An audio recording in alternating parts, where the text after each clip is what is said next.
banget buat kita semuanya. Yuk kita mulai. Dana pensiun itu adalah badan hukum resmi yang tugasnya nyiapin uang untuk kita nanti. Jadi saat kita udah kerja karena pensiun, sakit, atau bahkan meninggal, keluarga kita pasti tetap aman karena ada jaminan keuangan. Bayangin aja kayak nabung tapi dikelola sama lembaga khusus dan uangnya dikasih lagi ke kita nanti. Nggak perlu ngemis bantuan karena hidup kita udah dijamin. Biar nggak sembarangan, dana pensiun diatur sama hukum loh. Yuk kenalan sama aturannya. Nah, yang pertama ada Undang-Undang Nomor 11 Tahun 1992 mengatur apa itu dana pensiun, bagaimana pembentukannya, siapa yang berhak ikut, dan bagaimana perlindungan hukum untuk pesertanya. Isinya juga menjelaskan hak dan kewajiban peserta serta peran pengawas.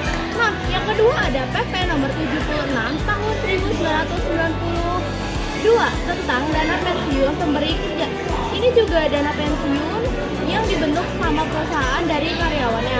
Jadi, kalau kerja di perusahaan, kita bisa dapat manfaat pensiun dari situ dan dikelola sesuai program perusahaan. Nah, yang ketiga itu PP Nomor 77 Tahun 1992 tentang dana pensiun lembaga keuangan DPLK.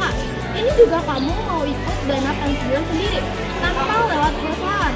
Bisa daftar lewat bank atau asuransi. Nah, yang ketiga itu ada peraturan OJK.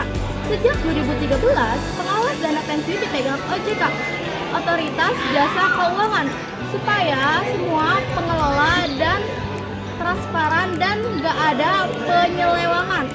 Intinya, dana pensiun itu aman karena dijaga semua hukum dan diawasi langsung sama negara. Tujuan dana pensiun. Apa sih tujuan dana pensiun? Simpel banget. Buat kasih penghasilan saat udah nggak bekerja lagi. Supaya peserta dan keluarga tetap sejahtera meskipun pensiun. Dan pastinya buat bantu kita hidup layak di masa tua tanpa rasa khawatir. Jadi kerja keras sekarang, hidup tenang nanti. Nah, cita-citanya banyak loh, tapi yang paling lupa semisalnya ngumpulin iuran dari peserta dan perusahaan, ngatur dan investasiin dana dari bank, misalnya di saham, obligasi, properti, bayar manfaat pensiun sesuai dana, bikin laporan keuangan dan ngatur kewajiban, menjaga stabilitas, artinya dana yang dikumpulin harus cukup untuk bayar semua kewajiban ke peserta. Mereka itu kayak manajer keuangan kita di masa depan. Fungsi dana pensiun. Dana pensiun bukan sekedar tempat nabung, tapi punya fungsi besar.